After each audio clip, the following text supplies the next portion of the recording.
Hello, and welcome to this edition of Caregiver's Corner, Losing a Loved One. Today we're going to talk about grief and loss throughout the process of living with Huntington's disease. Strategies for self-care and ways to support the family following the death of a loved one will also be discussed.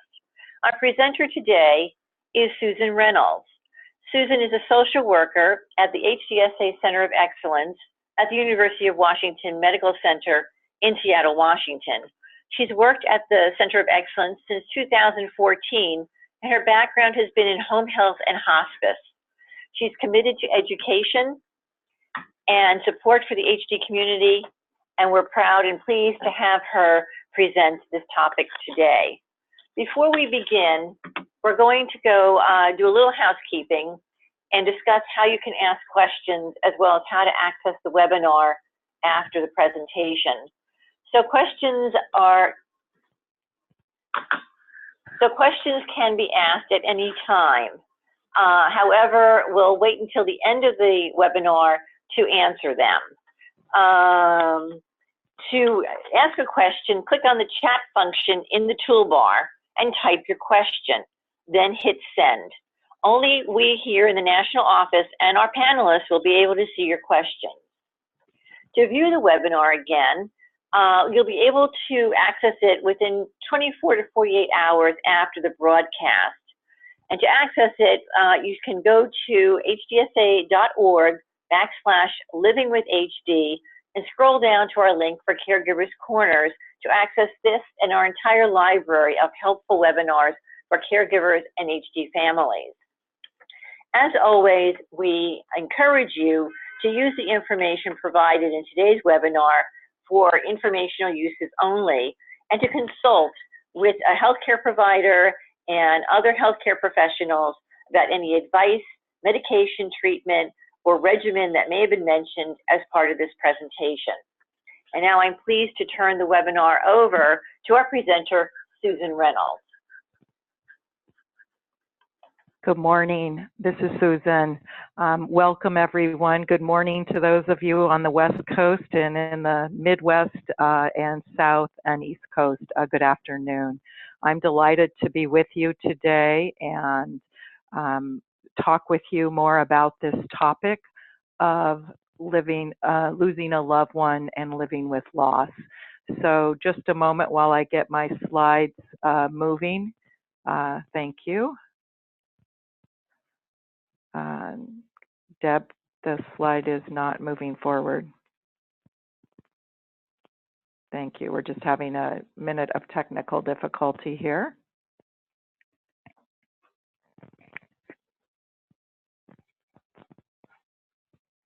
Hold on, technical difficulty.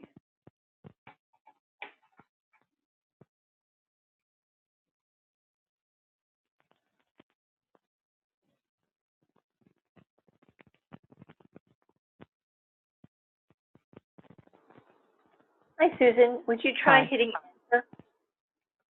Say that again, please. Please try hitting enter. Yes, I did, and it's not moving.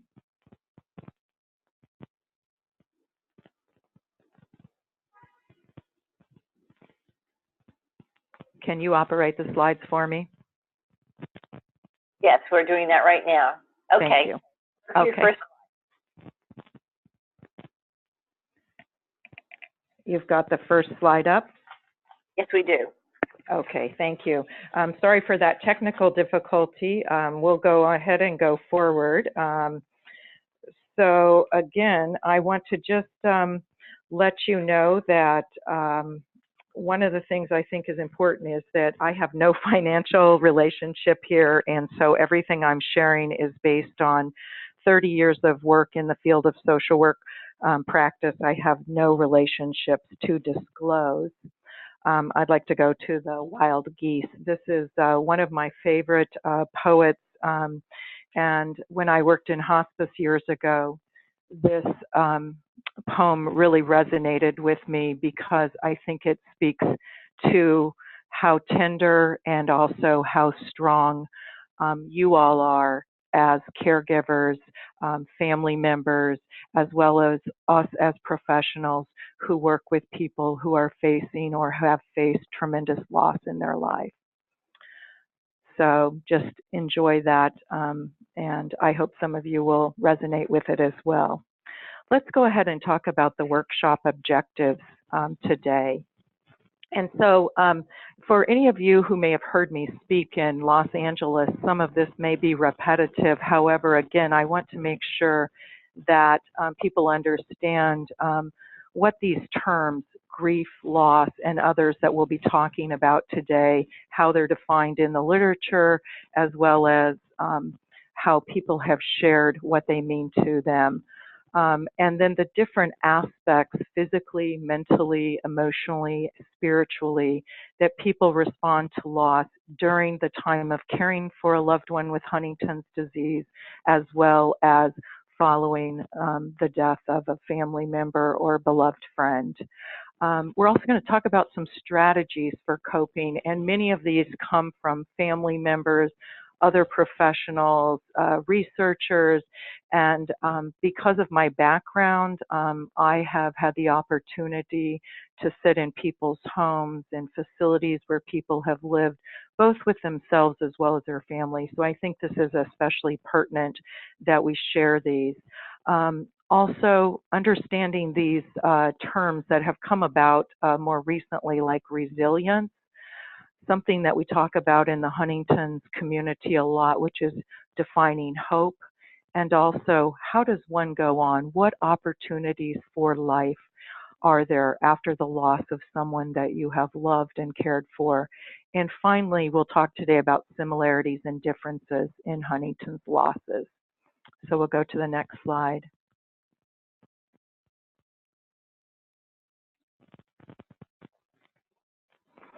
So first off, I'd like to just, in basics, define grief. As stated here, it's a person's response to the event of loss.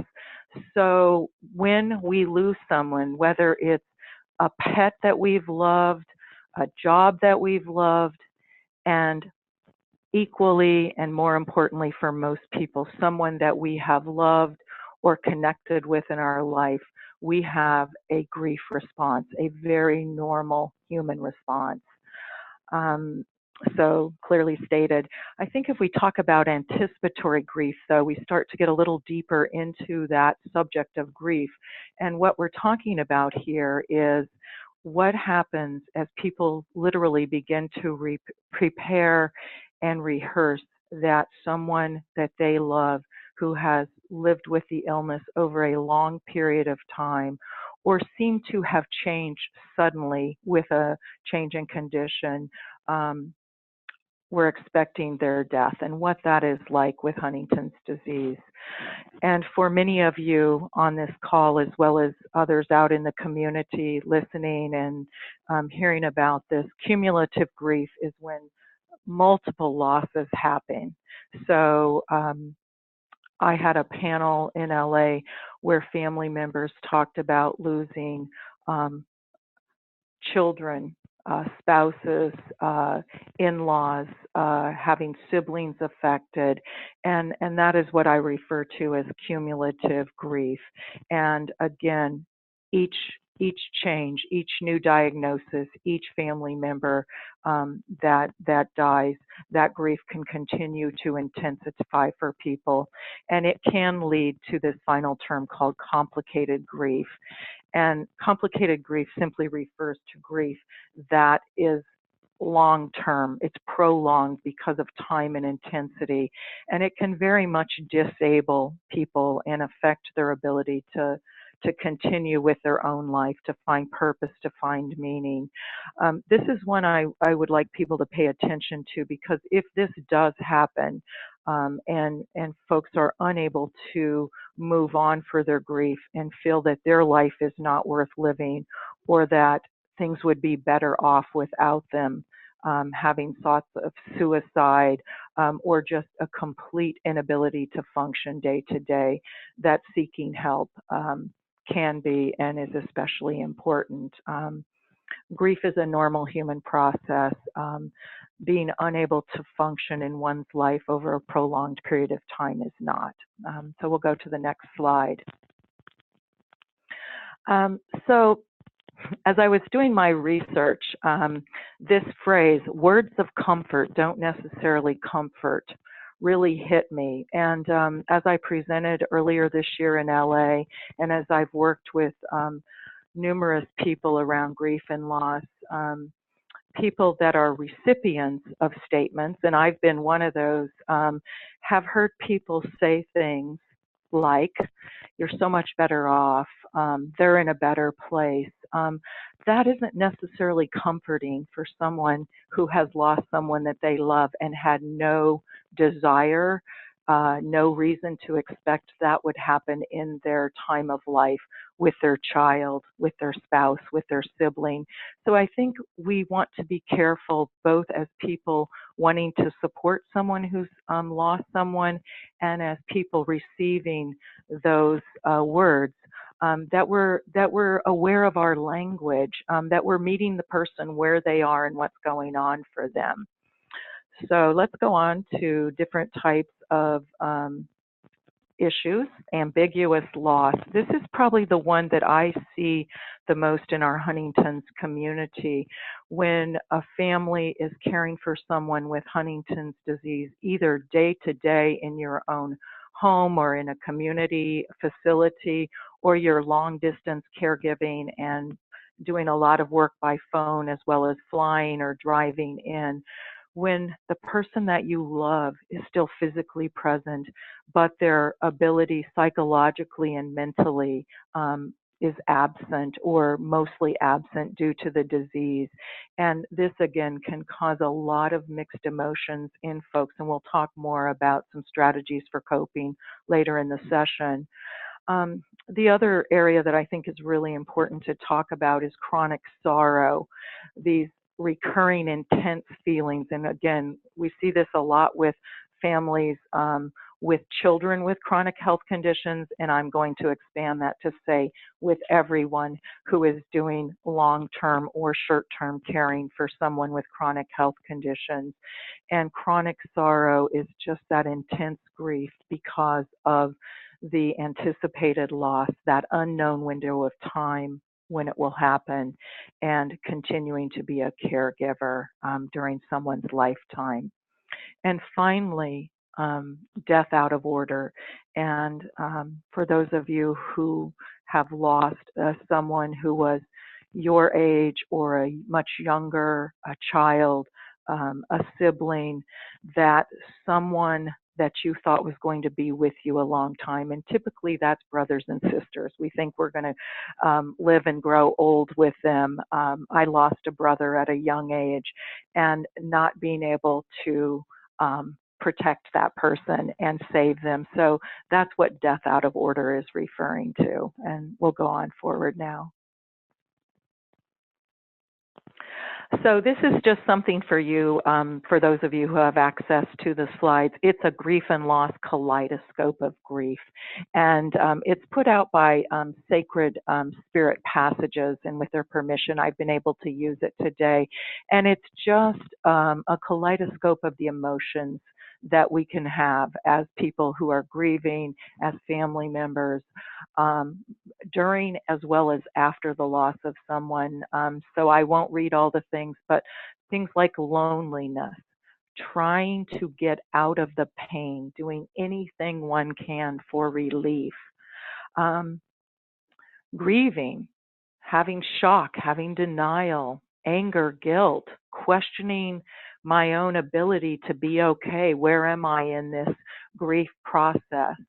Acceptance, finding ways to move forward. And as you can see, when you illustrate through a kaleidoscope, these are not set stages, as many of us learned during the early days of Elizabeth Kubler-Ross's seminal work in the field of grief and loss, that people go through defined stages. These can come up over and over again throughout a grieving process because there is no set time for that. So this can be very helpful in maybe defining for you some of the things and experiences and feelings you may have. Okay, we'll go on.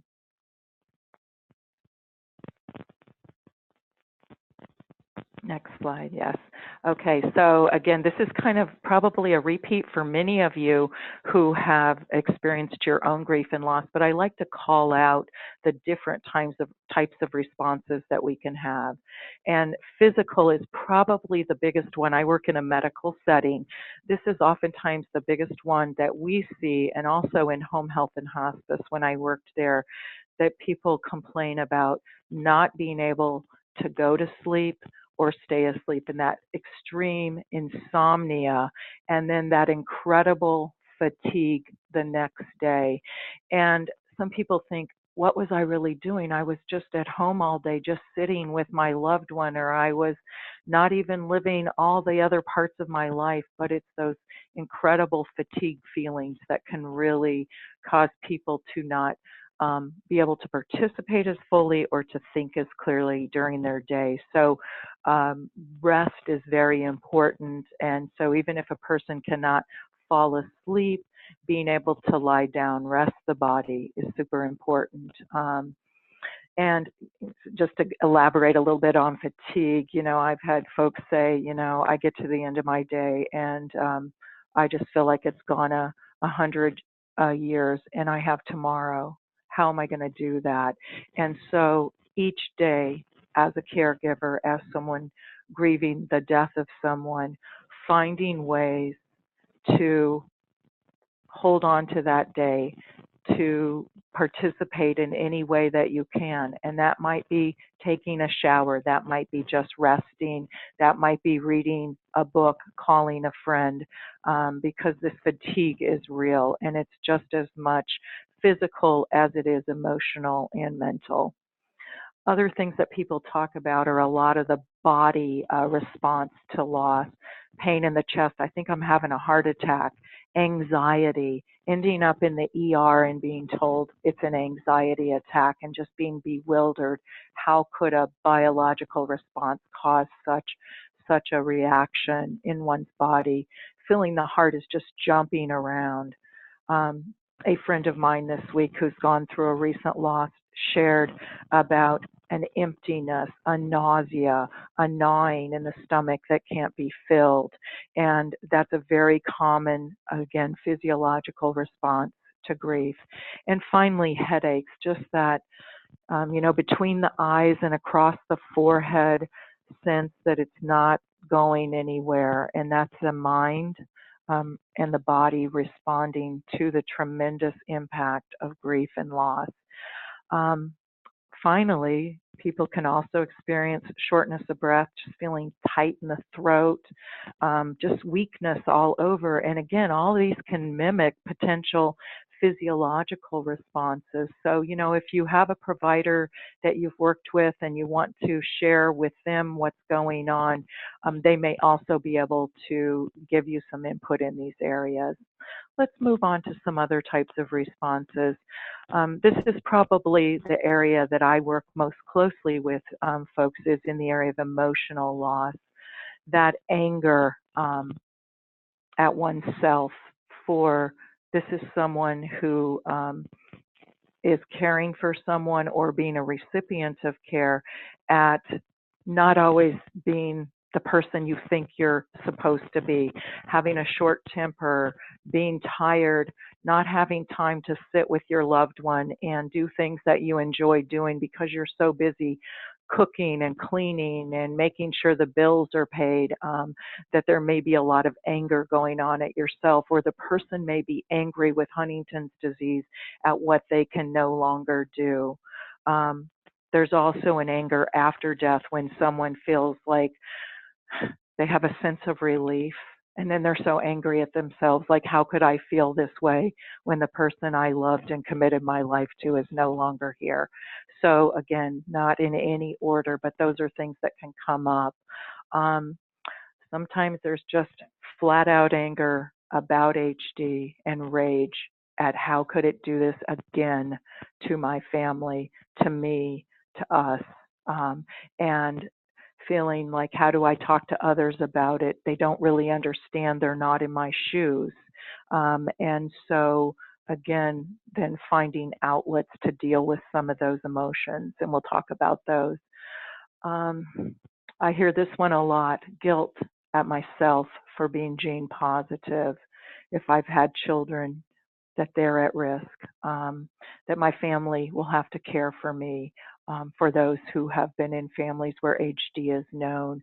And this is really an area I think that's important for people to have and to receive support around, because guilt is not an emotion that is unfamiliar to a lot of us for various reasons, and yet we do continue to live. We do continue to deal with who we are, our choices, what's happening, and so finding ways to talk about this. Also, depression. What happened? We had all these hopes and dreams.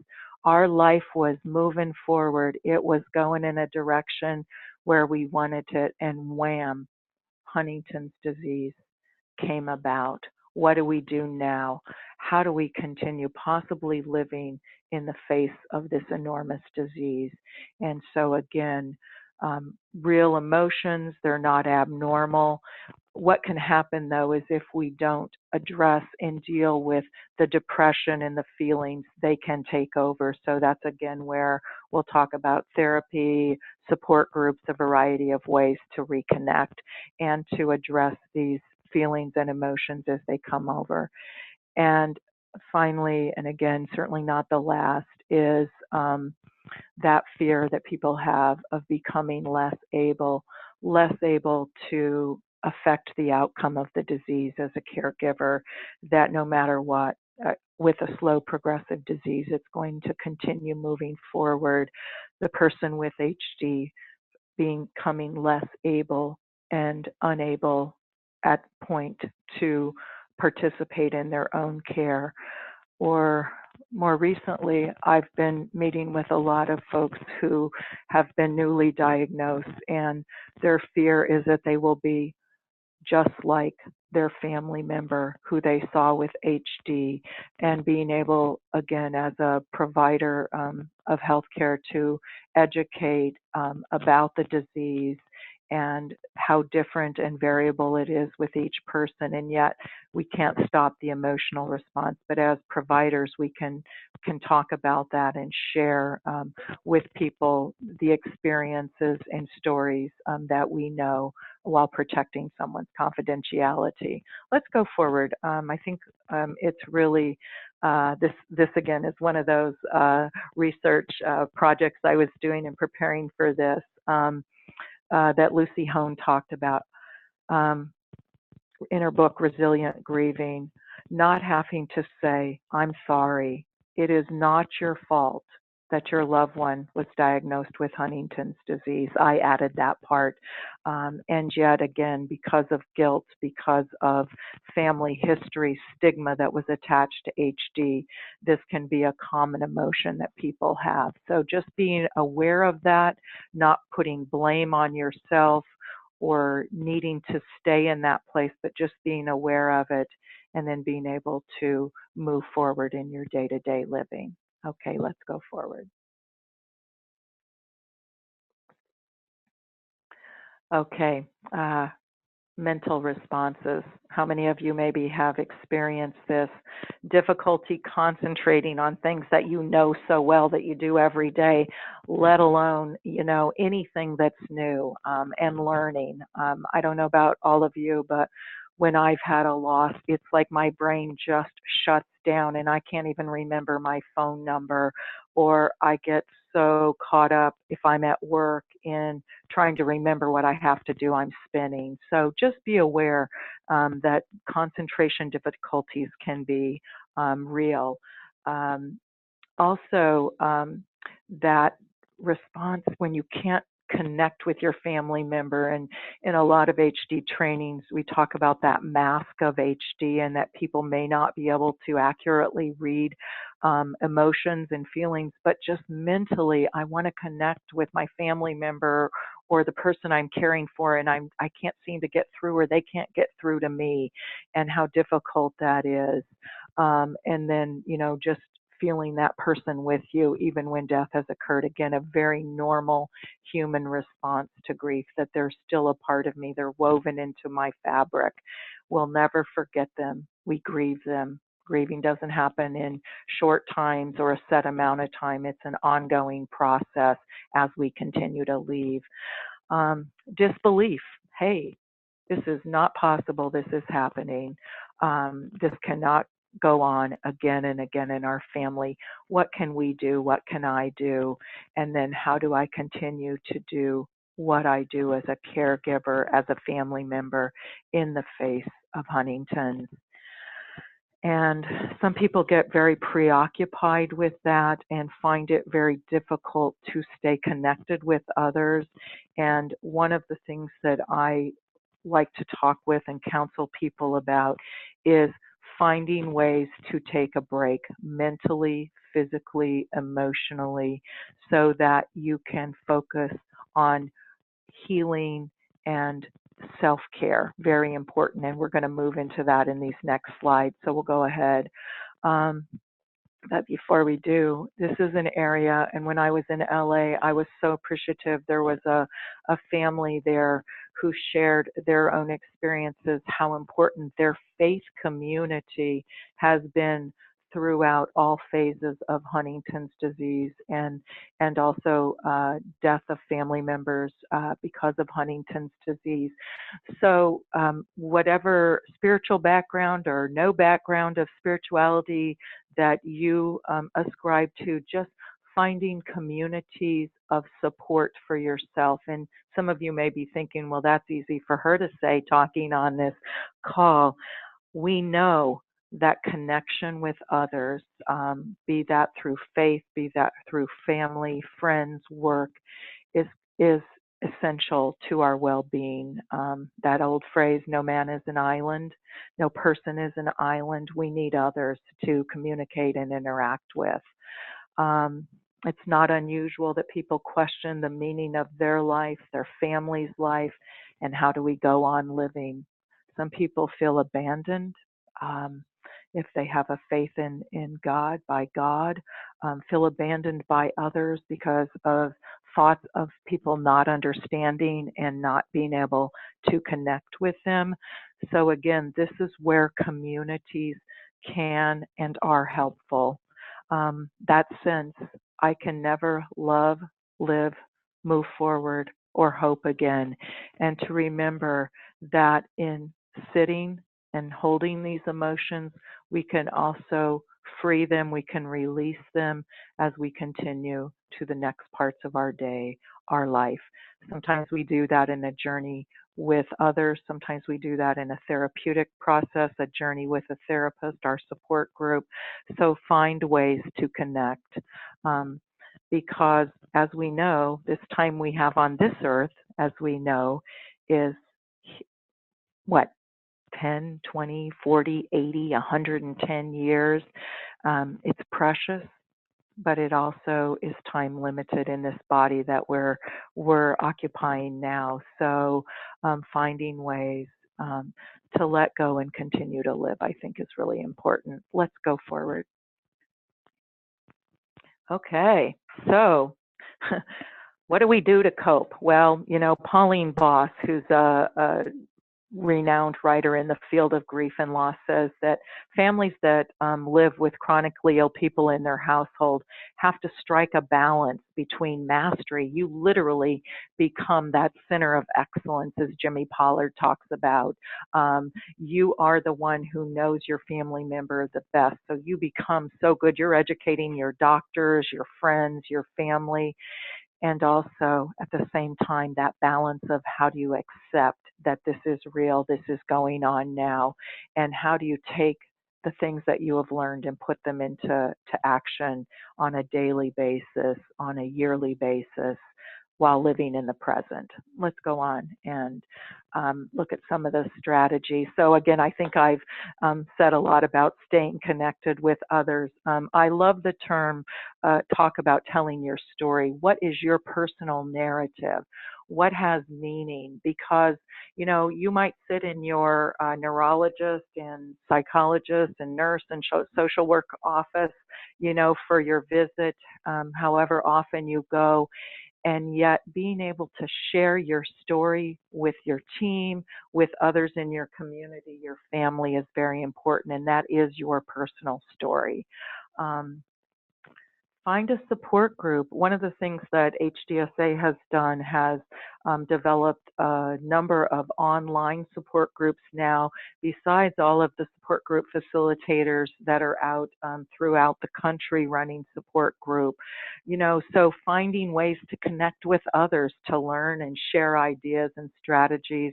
On Tuesday, someone said to me, wow, they finally opened a support group in our area where there's never been one before. And I met other people that knew what I was talking about. And that was such a revelation for this person to finally find other people who could share and understand and not have to describe everything in detail like they feel they have to do most of the time in their community. So very exciting. So now you're going to hear my bias. I'm a big proponent of exercise. And I loved this. Think of movement flow if just the word exercise drives you crazy because you've never wanted to do it and everybody's telling you to do that now, likely including your doctor. Getting your body moving. You know, breathing, we get our body moving. Walking. When we plant, when we garden, when we engage with others in laughter, in writing, in things that give us life. And I just think that this is so important to think about what you do or things maybe that you're not doing now, that maybe there's one thing that you can connect with to do to begin to take care of yourself when you think there's no room left in your day. And that might be 15 minutes. Sometimes it might be an hour, likely not, but finding things that help you take care of yourself.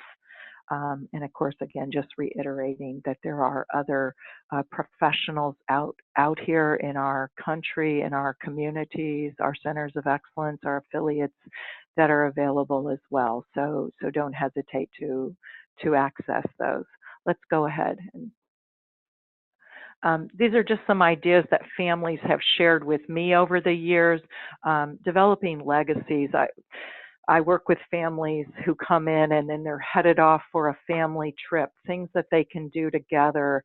They're putting together, I'm sorry, I'm not even remembering the name, like the snapshot books of all their favorite things, making CDs, things that will be shared now as well as down the road when that person is no longer there physically with the family. So really interesting ways that families have come up with sharing. And when I worked in hospice, I saw that a lot, that people created living legacies to pass on to their children. Being mindful, just simply being aware and focused in the present of what's going on. And again, things come to you and you can just be present with them. Thoughts of how am I going to get through the next 15 minutes, feeling that, acknowledging that, and letting it go. Again, other ways that people participate in coping: prayer, meditation, yoga, faith communities, so many opportunities. And if you can't go out to participate in things, is there respite if you're a caregiver for your family member, so you can go out and join for that hour, 2 hours, 3 hours? Or can you participate online or in other ways through reading, writing, so that you're also having time to renew your spirit? And let us not forget that many people cope by participating in research. You know, your advocates throughout your communities talk about this.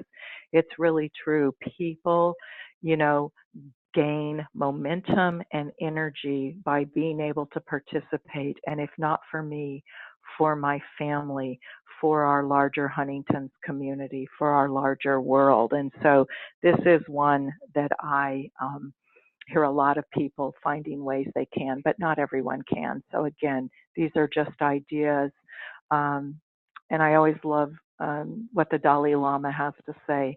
Let us reflect on what is truly of value in life, what gives meaning to our lives, and set our priorities on the basis of that. And for those of you who are families on the line, those of you who are people with HD or at risk, you know, this is flexible. There is no one prescriptive thing, but again, taking time to reflect on what's important and the ways that work for you in the here and now for your priorities.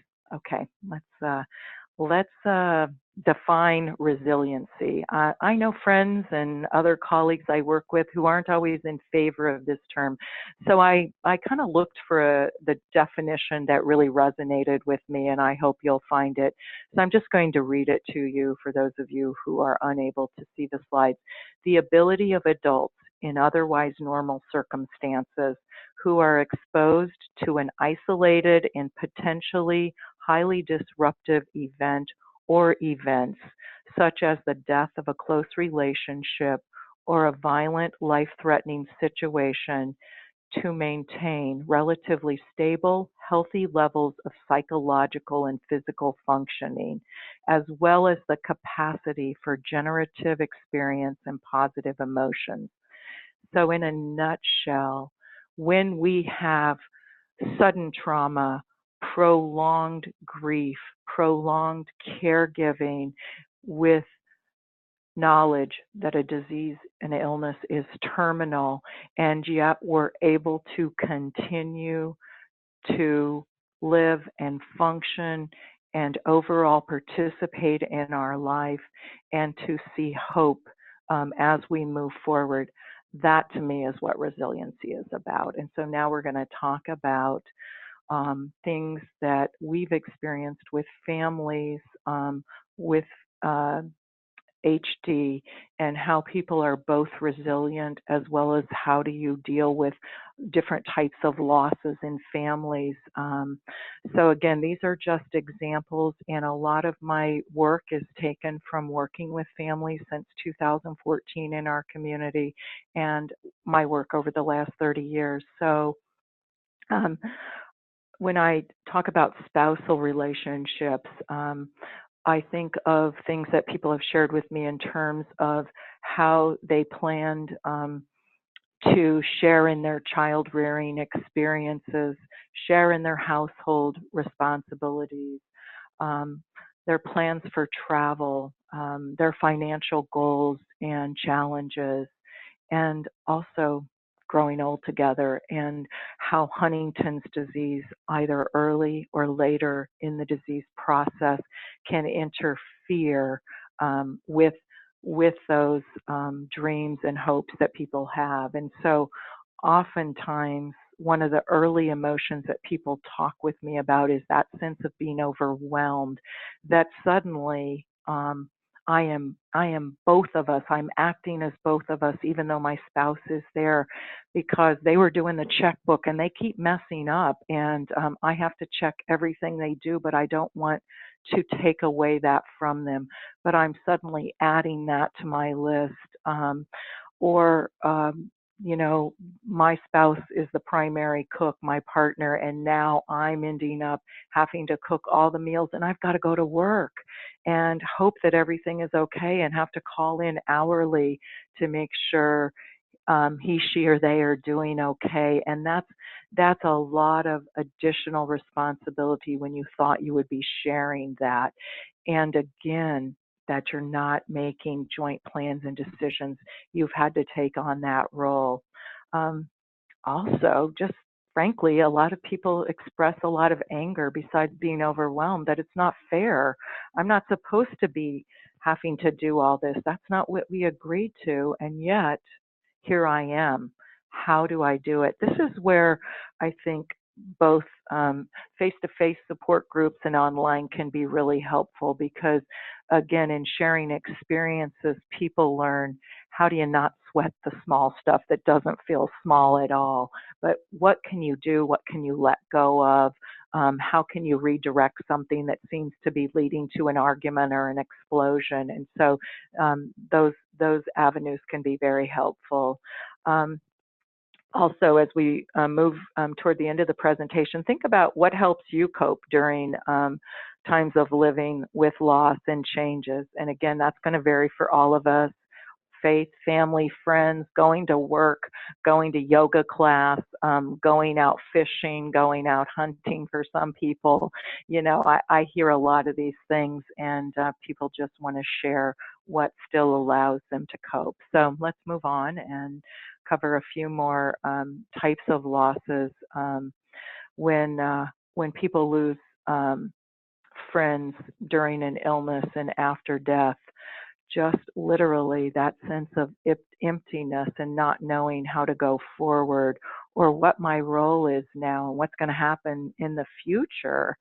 And then what happens if there are others in my family, or I've become such a part of our HD chapter, our HD community, that is my community now. That's who I resonate with. And how am I going to stay connected when people see me without my spouse, my child, my sibling? So there's a lot of sense of disconnectedness in how we reconnect folks. All right, let's go forward and talk about parents, you know, and if there are any folks on the phone who have lost a parent, who are watching others lose a parent, you know, and particularly when I talk with kids and teenagers, that person you thought was going to be there to help you through the good times and the hard times in life, and now they don't even remember either. That's probably one of the most devastating things that I see happening with children, and how the healthy spouse who does not have Huntington's, again, has to take on both roles. So this is very interesting and very important that we remember that life milestones for kids, for adults who are losing their parents, we want to make sure we're acknowledging and remembering those.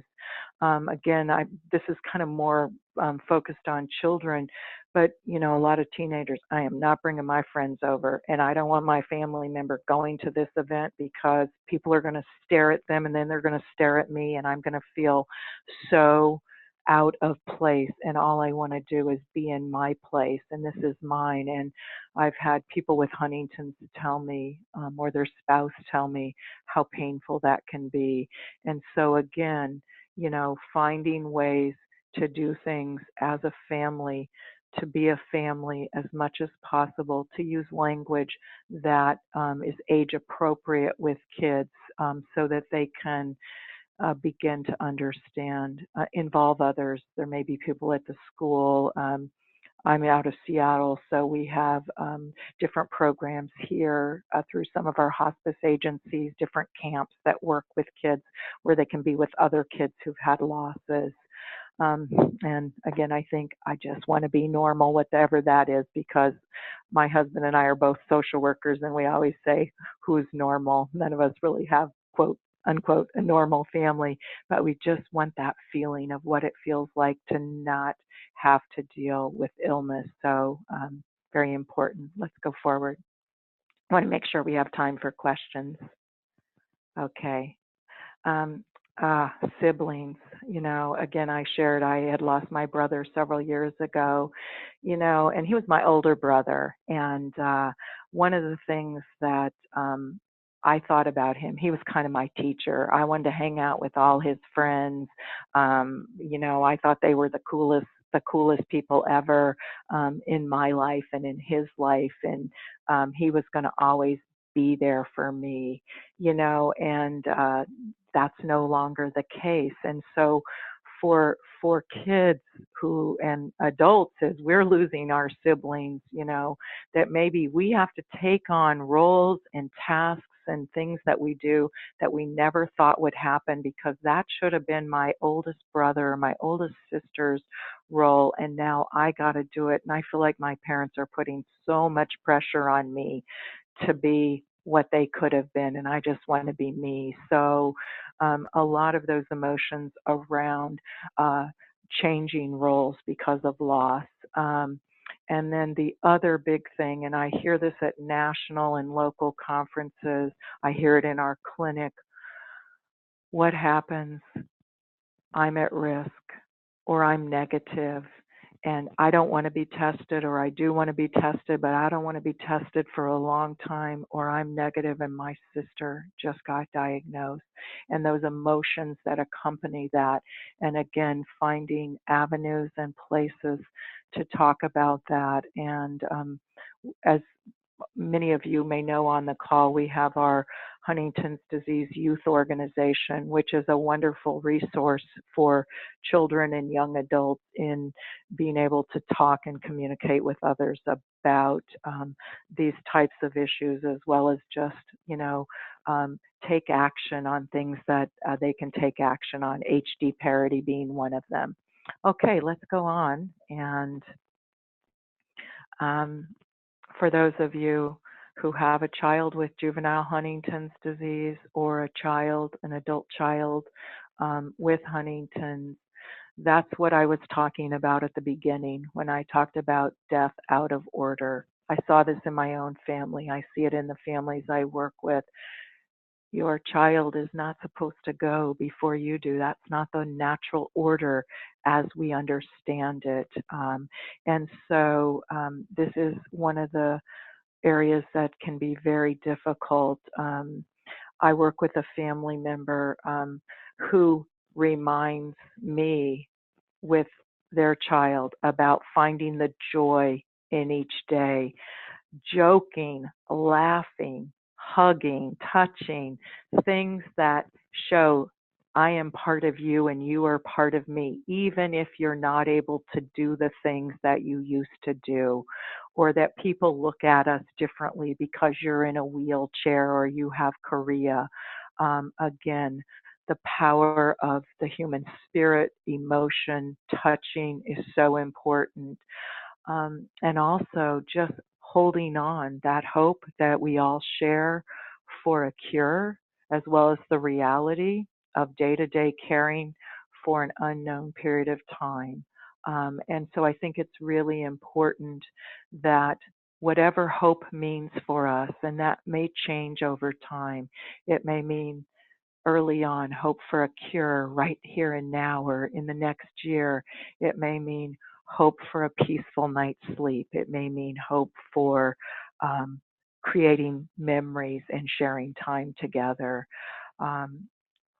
One of the hardest things that I have heard from parents is, what if I can no longer care for my child, whether that's a child with juvenile Huntington's or an adult child at home?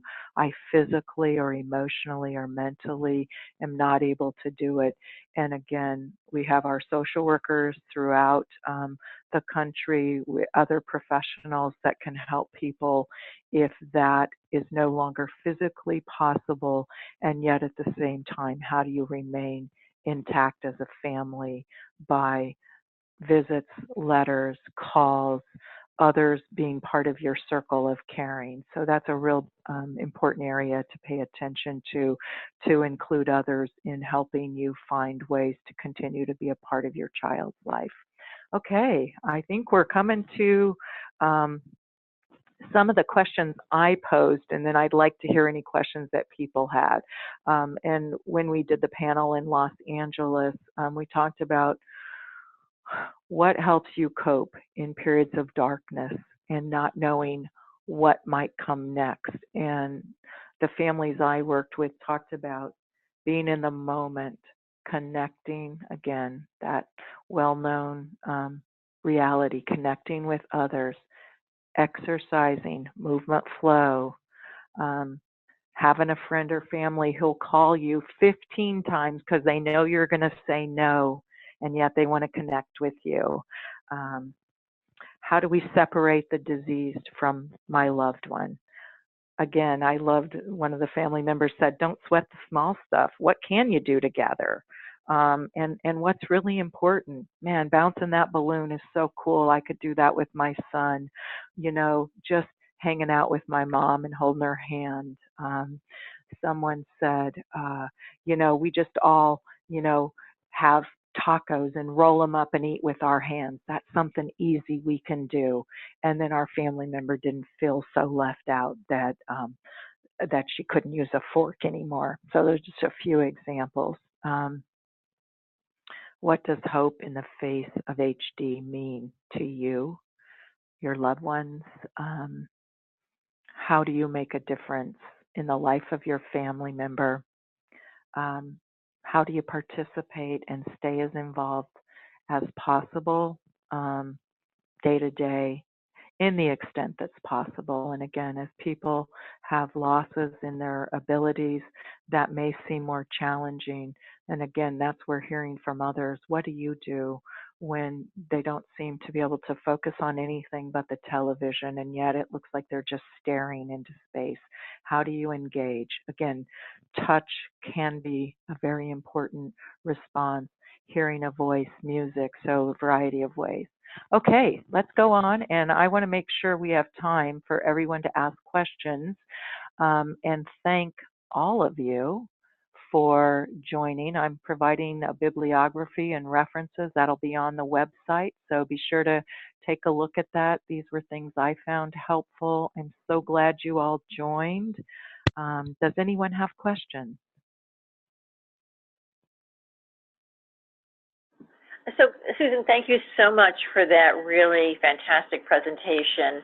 I'm sorry for those who were not able to hear Susan at the convention, but we are delighted that she was able to create this webinar so that we now have it archived for you to listen to, when you do need it. One of the questions I had for you, Susan, is about denial. We know that denial is, it affects different family members differently, from the person who has Huntington's disease all the way through, the family. So when talking about loss, how do you deal with family members who are in denial about the disease in the family? Yeah, that's a really good question. Some of you may have heard about the defense mechanisms, and denial is always on the top of the list. And what I think about denial is that sometimes it can be protective when people are not yet ready to talk about it and hear about it. And when it can become disabling is when, in the face of things like safety, about needing more care for a family member, that it interferes with that person's ability to get those because they're no longer able, or they may be in denial. They may completely be unaware they have Huntington's or that there's any problems. And so I think, again, if you're connected with a center of excellence, you have a team, or connect with a support group, but sometimes people simply are not ready to come to the table on that.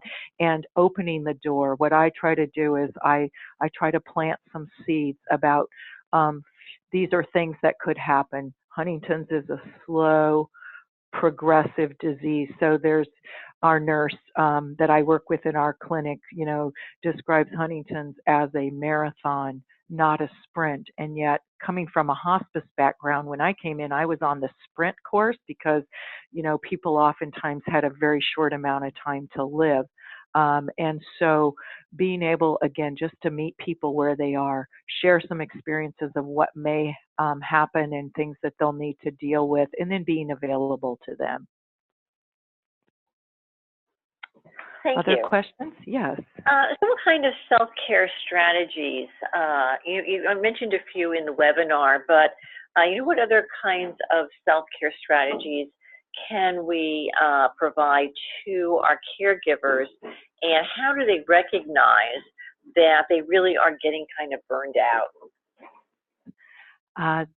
Good question. I think that what happens for caregivers is that they're so busy with the literal act and the art of caregiving that they may forget that they're not eating, or that they have lost touch with those important others in their lives. And so reminding people about recharging, just like we set meals times, and we develop times to take our shower and to do our grooming, and that it's really important for caregivers to know and to understand that in order to continue caring for a loved one, that they have to also do those basic activities of daily living for themselves, and also the emotional recharging. So again, talking, reading, writing, exercising, connecting with other people. And, I used in my practice with older spouses caring for a spouse. I had a couple that were in their late 80s, and I said, what are you doing to take care of yourself as you care for your spouse with Alzheimer's? And a woman said, oh my gosh, nobody's ever asked me that. And it just caused a flood of tears. And then we began to talk about what things she could engage in and connect with. And we eventually got her connected with a support group and found somebody to come over and sit with her husband. And, that was a more simple solution. But again, calling to our families, our caregivers, the importance of daily self-care. And it is not selfish. On the airlines, everybody says you got to put your own oxygen mask on before you can help the person next to you. And it's like, oh no, that's selfish. No, that is self-full. If we don't fill ourselves, our batteries become drained, our lives become rote. And one of the things that people can pick up from us is that sense of despair, that inability to engage. So, allow others to share with you things that work for them. Thank you, Susan. As a follow-up to our question on denial, we do have someone who wrote in, my husband has HD. He has 4 adult children from a previous marriage. One lives nearby, the others are out of town. None of them want to talk about it or even see him very often. What can I do as a wife, stepmother? Okay. That's a good question. How do we open the door and then not slam it shut when it feels like no one is listening or responding? And as many of you probably know, there has been so much stigma attached to Huntington's, and entire families and generations of not wanting to talk about grandma, great uncle, mom who just was somewhere on a different plane of living and thinking. So again, we cannot force people to engage in those conversations. I think, again, sharing what's happening to the extent the person can hear it. So, opportunities for those adult children to know that your dad still is able to recognize, or maybe not, you. And so I share pictures that you've sent of your children, his grandchildren. He loves me to read letters, and so giving them ideas on ways to connect, to say, my daughter is getting married in 3 months. I'm wondering if you would like to come and join us. So giving opportunities so that they can come for maybe a time limited event, or invite them to attend an event with you, or to even hear someone talk, or I read this wonderful article, and offer to share that. And if the answer is no, to still leave that door open. You're planting seeds, you're planting that garden, and a garden takes a lot of nurturing, unless you live in Hawaii and it's tropical and it's growing all the time, but most of us don't. And so nurturing the relationship and then having others, you can talk about the frustrations of that denial or that stigma that the family is facing, and then they may be able to share strategies as well. We've got time for a couple more minutes of questions. Anybody else? Well, we did have one, and you did sort of address it when we were talking about reaching out, the caregiver reaching out in order to, not burn out and to share the burden. But do you have anything else to offer to a caregiver who feels really like they're being pressured by the family that they have to do it all, and they feel like they're really not towing the mark or doing everything everybody expects them to do? This is a proverbial issue. A colleague of mine used to say that as the caregiver, you become the meat and potatoes. Sorry for any vegans or vegetarians. And then family flies in or calls in, and their dessert. And there are scrumptious dessert, chocolate cake, mousse, chocolate dipped strawberries, and they have all kinds of solutions and ideas, and if only you had done them. And it can make caregivers feel so inadequate when others say, well, they talked to me, they ate for me, I don't know what your problem is, maybe you're just too tired, God, you're looking really worn out, why don't you ever take a break? Or, why don't you just put dad in a nursing home and let them take care of him? And so what I share with families and individuals who are caregivers is again, keeping as much as possible an open dialogue about what is going on, about areas where care support could be utilized, about a calendar. Okay, so, you're feeling like you're not part of your dad's care. I have a group I go to once a month on Tuesdays from 6 to 7:30. I'd love you to come over. And I've got some ideas of things that your dad and I do together that you might like, or you've got your own ideas. So helping people know what's going on, because oftentimes they're afraid. When my mother was dying 20 plus years ago, and I was back here in Seattle, I remember calling my dad, calling my siblings that were there and saying, what's really happening? Are you doing this? Are you doing that? And it was like, oh my gosh, Susan, get a grip. You know this professionally, but I wasn't a professional in that role. I was a daughter. So when I got there and was able to be there, then my language and my ability to engage became different. So it's an ongoing process, and let's face it, there are some family members that maybe just will never like what you do, but that doesn't mean you're doing a bad job. So, again, your social workers, your support group facilitators, your docs and nurses and psychologists, your team members can maybe help you out with that too. Thank you, Susan. That was great. We are out of time. So just to remind folks that if they'd like to see this webinar again, you can go to the HCSA website and go to Living with HD, scroll down to Caregivers Corners. And in addition to this webinar, which will be available in about 48 hours, we have a whole library filled with helpful topics that will be timely for wherever you are in your journey along the road to Huntington's disease. Thank you for joining us today, and have a great day.